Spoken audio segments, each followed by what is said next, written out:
بسم الله الرحمن الرحیم. ملګرو امید جمشید یم. څنګه تاسو ته پته ده چې اختر را روان دی، د قربانۍ ورځې دي، نو زموږ سره کاري صاحب موجود دی. د سره به خبرې اترې کوو او دنه به یو څو سوالونه کوو د قربانۍ حوالې سره. السلام علیکم. وعلیکم السلام ورحمت الله وبرکاته. ډېره مهرباني د وخت راکولو کاري صاحب. شکریہ جزاکم الله. دا یقینا په موږ باندې لازم ده چې کوم یو اسلامی احکامات د عبادت د هغې حوالې سره د عوامو رهنمایي کول دا یقینا زموږ ذمہداري ده. تاسو په دې کې هغه جستجو کوئ، کوشش وکړئ کوئ، الله تعالی تاسو له اجر درکړي. کاري صاحب د قرباني په چا چا باندې واجب ده؟ اسلام کې قرباني په هغه چا واجب ده چې هغه بالغ وي، دویم دا ده چې مقیم وي، په خپل علاقه کې اوسېدونکی وي، مسافر به نشته دی نه. یو څوک ثواب دپاره کوي هغه جدا خبره ده جي. بله مسله دا ده چې کوم صاحب نصاب وي. نصاب په چا باندې دی؟ یا خو د سره 9 تولې سونه ده، یا 52 تولې چاندي ده ورسره، یا ورسره د تجارت مال دومره دی چې په هغې کې دومره مالیت راجمع شي، یا داسې سامان دی د ضرورت نه زیات چې په کال کې یو ځل هم استعمال ضرورت یې نه راځي، او د هغې سره سره چا سره نغدې روپۍ د نو علما وي کم از کم 1,78,000 80,000 پورې چې دا ورسره وي، او دغه 3 ورځو کې د اختر وي، اوله ورځ، دویم او درېیمه، نو په ده باندې قرباني واجبه ده. صحیح. کاري صاحب زیاتره خلک داسې وي چې ښه مالداره وي. اوس په بارو ملکونو کې دي، څوک سعودي کې دي، دوبۍ کې دي، ملیشیا کې دي، نو آیا دا خلک هم قرباني کولی شي که نه؟ شرعاً چې دو مالداره دي په دو باندې خو قرباني شته دی چې واجب دی. دا خبره جدا ده چې بهتره دا ده چې کوم ځای کې قرباني دو کې هغه ثواب یې په خپل ځای باندې دی،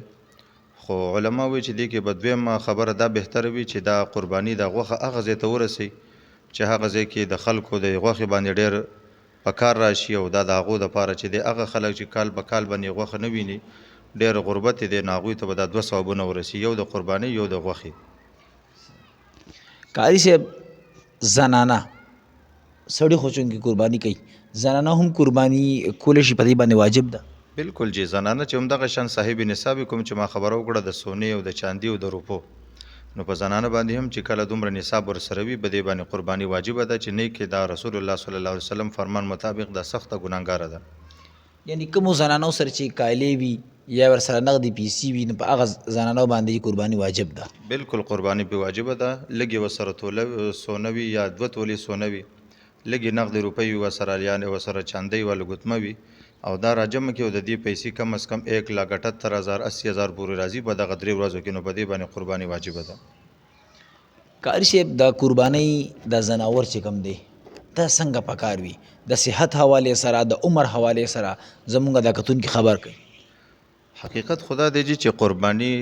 قربانول دی کوم محبوب شی دی، ځکه حدیثو کې راځي چې تاسو بهتره دا ده چې یو ځناور ځان سره اول نه وساتئ چې ښه ورسره مینه پیدا شي، بیا هغه قربانول ډېره ګرانه خبره ده، نو چې ښه په صحت باندې هم روغ یې، هېڅ قسم څه عیب پکې نه وي، نو بهتره دا ده چې څومره ښه نه ښه ځناور وي او څومره زیات صحتمند وي، دا بهتره خبره ده. حدیث مبارکو کې راځي چې دا به په ورځ د قیامت باندې تا به په صراط باندې تیری، نو که یو ځناور داسې چې خپله نشي ګرځېدی، نو هغه به خپل قرباني کوونکی څه تیر کړي ځان سره جي. کاري صاحب زیاتره خلک زه ګورم په دې سوشل میډیا باندې چا سروې اخیستی وي او څوک هغه نمایش کوي، هغه پیسې چې کم دی نو ورکوي، هغې نمایش کوي، څوک په هغه څاروي باندې نمایش کوي په سوشل میډیا باندې، نو آیا دې سره قرباني خرابېږي؟ جدي کې مسله دا ده که یو ځای کې د قربانۍ خلکو ته معلومات وي چې دا یو اسلامي عبادت دی، د کال کې یو ځلې راځي، هغه ځای کې خپل ځناور بل انسان ته بدې نیت باندې ښودل چې ما دومره غټه خرچه کړې ده، ریاکارۍ کې راځي، علما وایي ګناه ده. خو بعضې علاقې داسې وي چې هغه ځای کې د قربانۍ حوالې سره د خلکو ډېر هغه جستجو نه وي، خلکو له ترغیب ورکول خپل ځناور د ځان سره ګرځول د دې نیت باندې چې دا ما باندې د الله تعالی یو حکم دی، زه هغه دا کوم پوره کوم، او دا وګورئ ما ځناور اخیستی دی، خپل محبوب مال دی، پیسې مې پې ورکړي دي، خلکو د دې ښودنې دپاره چې خلکو ترغیب د دې اسلامي عبادت سره پیدا شي، نو علما وایي دومره حده پورې جایز دی. بیا کاري صاحب زیاتره خلک یې چې یار قرباني نه کوو، بس دا کمې پیسې چې دا به غریبانانو ته ورکو، نو آیا داسې جایز دي؟ دا بالکل ناجایز دی. عمر صاحب زه تاسو یو خبرې باندې شارټ کټ پوه کړم زکات به په زکات باندې ادا کیږي، حج به په حج ادا کیږي، موز په موز ادا کیږي. که یو څوک وایي چې په ما باندې زکات فرض دی، د هغې په ځای 2 رکعته موز کوم، دا په دې نه ادا کیږي. دغه شان قرباني ځان له یو جدا عبادت دی، دا په قرباني ادا کولو سره ادا کیږي، دا په پیسو په صدقې باندې نه ادا کیږي. او په دې دوران کې پیسې ورکول او صدقه قرباني نه کول دا سخته ګناه ده. صحیح.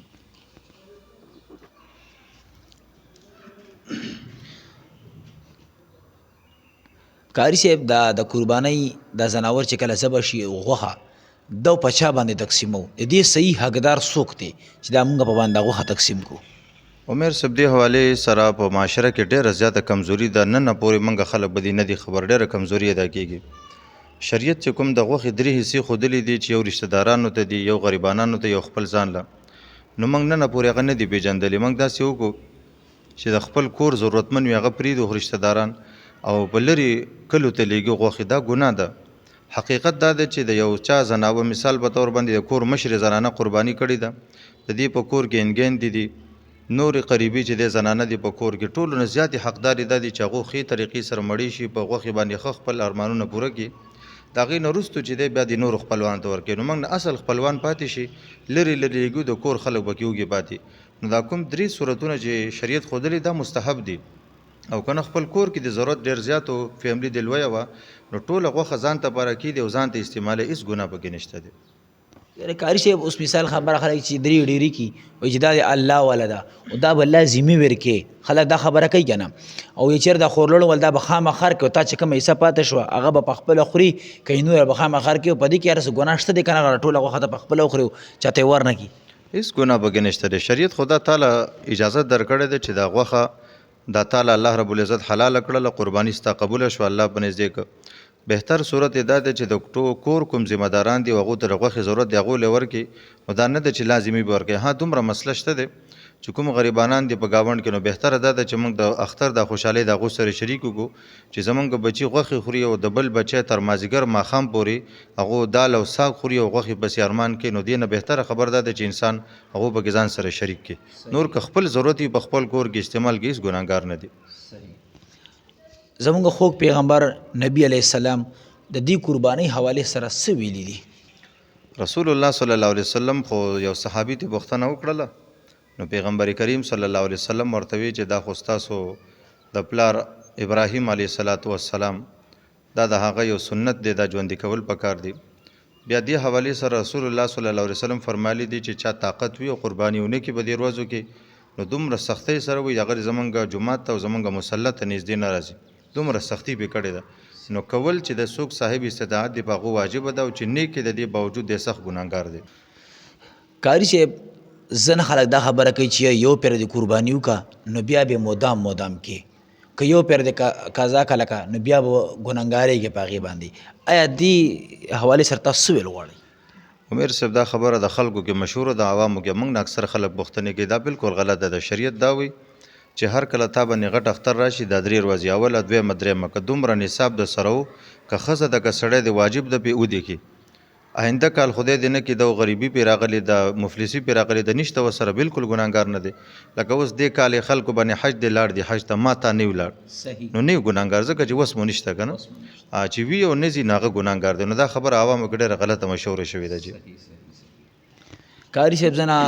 لکه بچي داسې وي چې مالداره وي خو به هر حال والدین هم چې کوم دی نو قرباني کوي، نو آیا دی به بیا به دا بچي هم قرباني کوي که نه هغه والدینو کړي ده بس کیسه ختمه شو؟ نه جی، شرعي مسله دا ده چې څوک هم په کور کې صاحب استطاعت دی، بچي ځان له خپل ګټه کوي او خپلې پیسې دي ورسره، هغو دې ځان له خپله قرباني وکړي، مور او پلار دې خپله وکړي. دې سره دویم صورت دا دی چې که مور او پلار غریبانان دي او بچي چې دی ښه برابر دي، اوس بعضې اوقات زامن دا ویل غواړي چې یاره موږ خپل مور او پلار له قرباني کوو.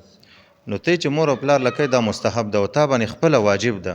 نو ته چې خپله ونه کړې والدینو له وکړې نو تا واجب پرېښود او مستحب ته لاړې، دا د غلط عمل وکړو. بهتره دا ده چې ځان له وکړه هغه واجب دی، که هغې پاسه ته والدینو له کوې نو ستا پکې ثواب دی، مستحب عمل دی هغوی دپاره. نو داسې کول نه دي پکار چې خپله واجب پرېږدي او بل له مستحب وکړي. قاری صاحب دا خبره هم نن سبا ډېرې زیاته مشهوره ده، وایي چې په میخه باندې چې کوم دی نو قرباني نه کېږي، نو آیا دې کې څه حقیقت دی؟ مخکې خو اوس ګوره ټول خلک لګیا دي غوښه خوري په هوټلو کې خوري په هر ځای کې خوري څوک دا نه چې دا د میخې ده که دا د غوا ده بس لګیا وي خوري او چې د قربانۍ وخت رالو نو خلک اوس دا خبره کوي چې یاره په میخې باندې قرباني نه کېږي دې حوالې سره څه ویل غواړي عمر صاحب دا هر کال چې اختر ورځې راشي دا شپږ اتلس ورځې پاتې شي دا پروپاګانډا اوچتې شي حقیقت داسې نه دی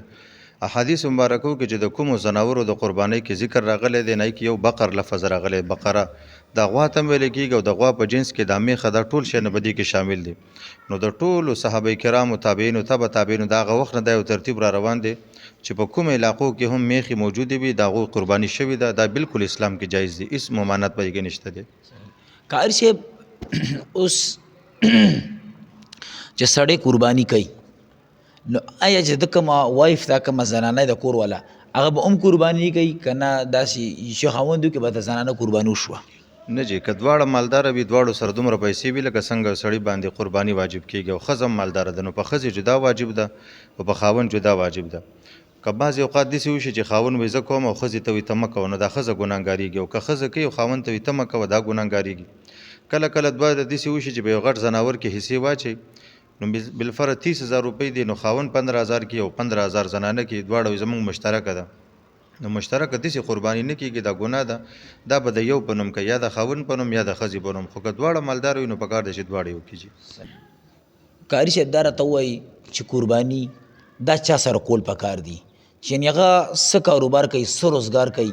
دا لکه زمونږ د کتونکو ته ووایه زیاتره خلک یې چېرې د فلانکي سره نه کوم د ده سره یې کوم او د سره نو چا سره کول پکار دي قرباني عمر صاحب ډېر ښایسته سوال مو کړی دی څومره چې قرباني په یو انسان باندې واجبه ده دومره د هغې مسایل پېژندل هم واجب دي یو خو دا دی چې انسان عام کوم ځناور چې په یوازې یو حصه کې کېږي ګډ دی چیلی د هغې ځان ته وکړه خو ټیک شو په یوازې وکړه کله که دا مشترک دی میخه د غوا د اوښ دی په هغې کې 2 کسان دي نو دله دا پکار ده چې هغه څوک وګوري چې د هغه عقیده ټیک ده که عقیده د ده خرابه وي د مشرک وي او د عقیده د شرک وي د ده سره قرباني نه کېږي دا ګناه ده دویم دا دی چې د چا مال 100% حرامه وي لکه څومره پیسې دي وسه ټول کاروبار یې د حرامو دی د ده سره قرباني نه کېږي نو په ماحول کې اس اړوس پړوس کې دا کته غواړي درېیمه دا ده چې د دې سره سره د چا چې نیت خراب وي یعنې د هغه اراده د غوښې وي نو که به دې ټل کې 2 کسان وي به دې کې یو اراده دا وي چې زه د غوښه چې د کور ته راوړم دا قرباني ځکه کوم نو د دې یو نیت خراب دی خو د دې شپږو نورو کسانو ورسره هم قرباني نه کېږي دې حوالې سره ډېر احتیاط کول پکار دی قاری صاحب دا زه نه خوښوي چې قرباني وشي دا مو یو ملګری چې یار د خپې ماته راکړه بلې چې یاره ما مریض دی د دماغ ماته راکړه نو آیا داسې یو کس دغه وړی شي که نه دا ټول تقسیمول غواړي دا ډېره ښایسته خبره ده عمر صاحب دا معاشره کې دومره غټه پریشاني ده چې ډېر خلک په دې نیت باندې چې دی چاته انکار نه کوي چې د اختر ورځ د څه به چا سره جګړې کوو څوک به خفه کوو نو خلک ورله چې دی بس هغه زړی نه غواړي خو ورته بس یو وي بیا وروسته ورپسې خبرې کوي دا ډېره سخته ګناه ده رسول الله صلی الله علیه وسلم فرمایلی دی چې لا تاکلوا اموال المسلم الا بطیب نفسه د مسلمان مال د هغه د زړه د خوشحالۍ نه بغیر مه خورئ اوس ټیک شو په د یوې خپې دوو باندې په د مغز باندې تا باندې څوک فیار نه کوي خو دې کې د ټولو ملګرو خوشحالي نه ده شامله بس تا اوچت کړي روانې دې کړي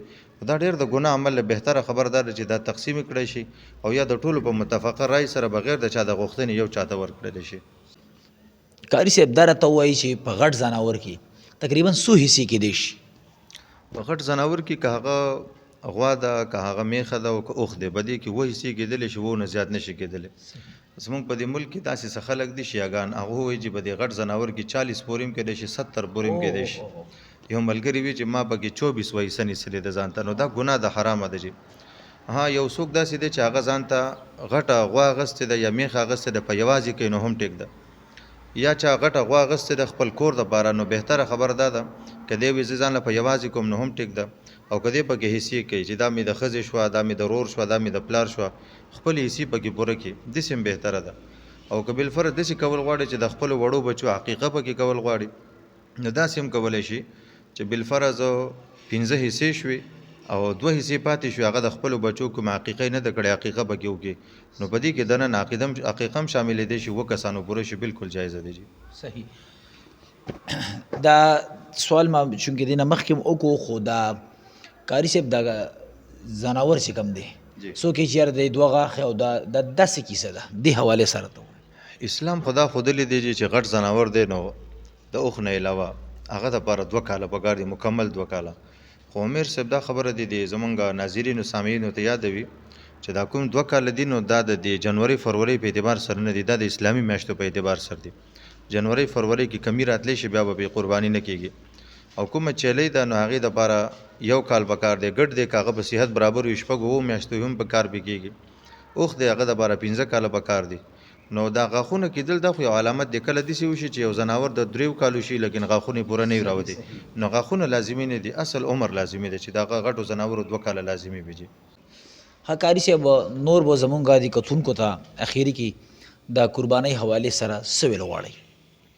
بس دا ویل غواړو چې الله تعالی چې چاته وس او طاقت ورکړی دی قرباني کوي،